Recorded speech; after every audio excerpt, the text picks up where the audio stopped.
Well, hello everybody. Here is a quick recap of what we covered back in class, and this is again about DNA replication.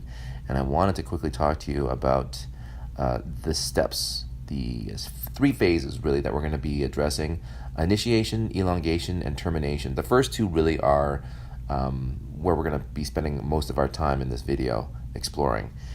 We have on this chalkboard here in front of us the double strand of DNA. You can see we've got the nucleotides there lined up, those white pieces of paper there, and they are arranged so that they are representing this double-stranded DNA. It's important for us to note the different ends here. I can see I'm pointing to the 5' end. We're going to make that the 5' end of the top strand there, and that means that the bottom strand, because it is anti-parallel to the top strand, that's going to be the 3' end underneath it of the bottom strand. And then that means if we look on the other side, you can see we've got the 3' there and then the 5' underneath that. So these become very important when we start looking at DNA polymerase 3 and start to try to figure out which direction this DNA polymerase 3 is going to go in. All right, so let's start pointing out our origin of replication. This is an actual sequence that will denote or tell us where these points are located. And you're going to have a whole bunch of proteins that will slide into here, recognize this, these points of these origins of replication, and start to pull it apart. When that starts to happen, we have helicase coming in there, and that's represented by those two green triangle-shaped objects. That's more for just the illusion that these are sort of pushing or pulling apart the DNA, the double strands of DNA, breaking those hydrogen bonds. And you're going to see that they have other proteins that will go along and help them out. These two blue sort of C-shaped looking proteins there, that's there as topoisomerase. And those proteins will sort of run in front of these two helicase proteins and just really prevent the DNA from binding up, because as this thing starts to unzip or separate out the double-stranded DNA apart from each other, we don't want the DNA on either side of this bubble starting to sort of bind up and twist up. So that's what the topoisomerase is there for. All right, and it will basically start to move apart. And you can start to see now we have this sort of what looks like a bubble. And that's exactly what we will call it. We will call it a replication bubble. And you can see now that, if I were to point out to you here, that's one of the forks of this replication bubble. And you can see I'm pointing really close to where the helicase is as well. And on the other side, there's the other replication fork. Again, really close to the other helicase going in the opposite direction. And time for a break. All right, next we've got the bubble starting to sort of stretch out, and it's time to make sure that these don't just simply sort of join back together, that these single strands of DNA just don't simply reform those hydrogen bonds and become a double helix again. So those pink little circles there are binding proteins. Those are there really to sort of keep these two strands of DNA apart from each other and allow us to start the replication process.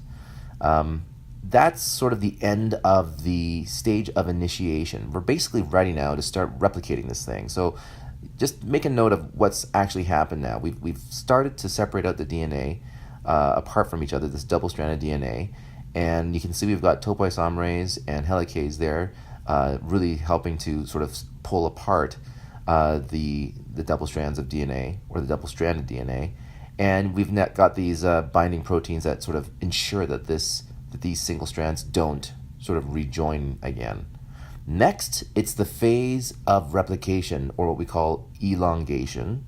This is the elongation phase, and you're going to see here that we now need some proteins to come in here. Now, the problem is that DNA polymerase 3 is an enzyme that will really do the brunt of the work here when it comes to synthesizing or replicating the new strand of DNA to the parent strand that we have there right now. But it doesn't have the ability to just simply start throwing down nucleotides. It needs to actually bind a nucleotide to an existing 3' end. You'll notice there, though, that there is no 3' end that is existing on either strand. So we need to have these primers come in. Primase is the enzyme, and it's going to lay down some nucleotides, but they're not DNA, it's RNA. And these are RNA primers, and I'm trying to show you there that it's those two, or it's usually more than two, but those two nucleotides there, that's RNA that I've colored green. That's just a signal that it's RNA.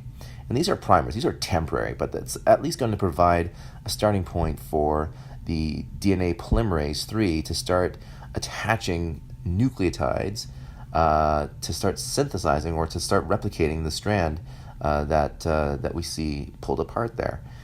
Now, the primase leaves, there it goes, and in comes the DNA polymerase 3 to this point there.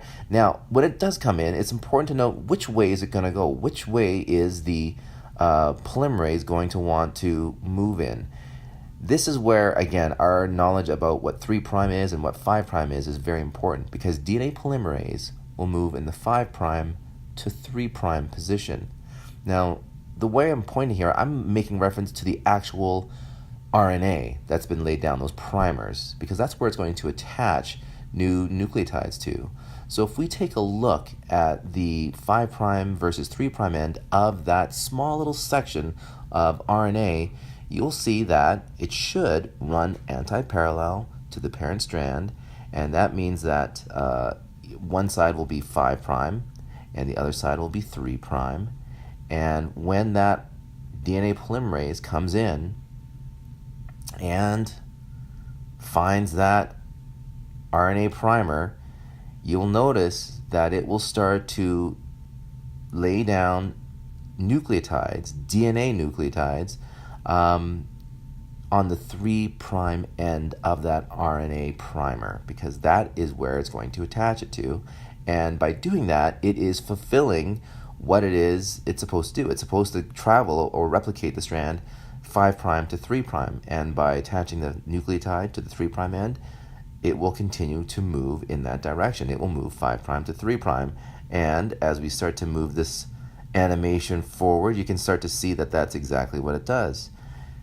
The other nice thing about this is that you'll notice that it's moving in the same direction as that replication fork. It's almost like it's trailing after it. That's fantastic, because basically it's sort of nicely in sync with that replication fork, with that helicase there. And we would call that the leading strand. But wait, there's another strand underneath that. What about the other strand? Well, let's take a look. So we're going to actually back this up a little bit, because we just spent time talking about the one strand, but in order to appreciate what's going on the other strand, we're going to back this up a little bit. All right, there we go. And what we got to do is, let's do the same thing, but on the strand that's underneath it. So you can see that we've already got our, on the top strand there, we've already got our primer down, and we've got the DNA polymerase 3 already doing its thing. But in comes a primase that will do the same thing on the strand underneath it, and it will find a spot there and lay down those RNA primers. And again, we have to do the same thing. What is the 3' end versus the 5' end? And once we figure that out, we now know which direction the DNA polymerase 3 will travel in. And if that is the 3' end there, the DNA polymerase will come in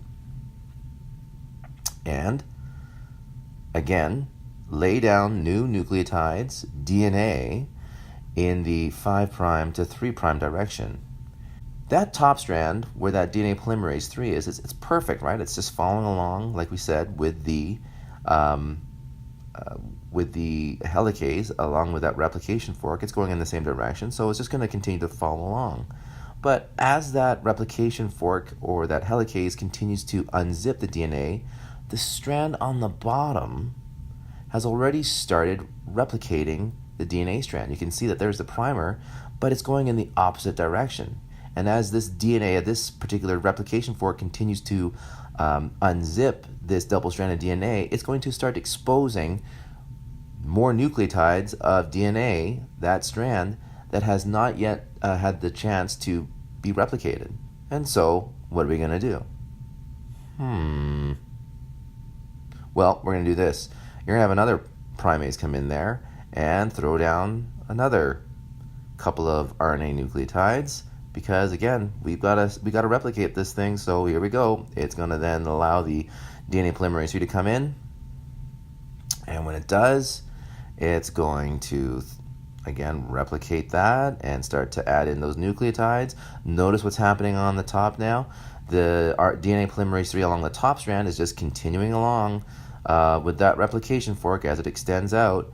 But the other problem is, though, that if you notice on the bottom, is that it continues to unzip the DNA, and that means that we, again, have to have primase come in and, again, throw down some more nucleotides, RNA nucleotides, to set up that RNA primer so that DNA polymerase can come in there and fill in that new gap, that new section of exposed DNA. You start to see the pattern here. What we end up at the end is this sort of scenario where we have the top strand, really, like we said, the leading strand, that is just one big long. We've got that one initial sort of RNA primer, and then that huge long sort of string of DNA. On the bottom, though, notice we've got several primers, and this is because the primase had to continually go in there to initiate that replication of DNA that was just exposed, because that replication fork kept on unzipping the DNA. So on the bottom, we would call this the lagging strand. And those little fragments there of RNA and of DNA, those are called Okazaki fragments. All right. Well, we're not quite done yet. We got to get rid of that RNA. Again, those were just sort of temporary measures there to allow the DNA polymerase 3 just to get in there. So what we're going to do next is we're going to have DNA polymerase 1 with exonuclease capability. It's going to come in now, and you can see there it is. It's going to come in there, and it's going to find those RNA primers. It's going to get rid of those primers, and it's going to bring in and attach DNA nucleotides there. The last stage is ligase has to come in there and just sort of finish the connections there between those nucleotides that have just been inserted from the DNA polymerase 1. So that's sort of like the next sort of finishing step there. And as this animation rolls through, you can see that the DNA polymerase 1 continues to get rid of that RNA, put in the DNA, ligase comes in afterwards and sort of completes the connection between those nucleotides. And before you know it, you have two complete strands of DNA that have been replicated. Now you'll notice, well, what about the other side of that replication bubble? It will do the same thing on the other side, but what will actually happen is that the top strand, when we looked at it moving to the left, it was the leading strand. But you'll notice that when the forks on the other side is going in the opposite direction, that will quickly become the lagging strand, and the strand on the bottom will become the leading strand, because it will be able to have that one DNA polymerase 3 just simply follow along in the same direction as that replication fork as it unzips. Whew. That is it, folks. We have done it. Congratulations. I'm out.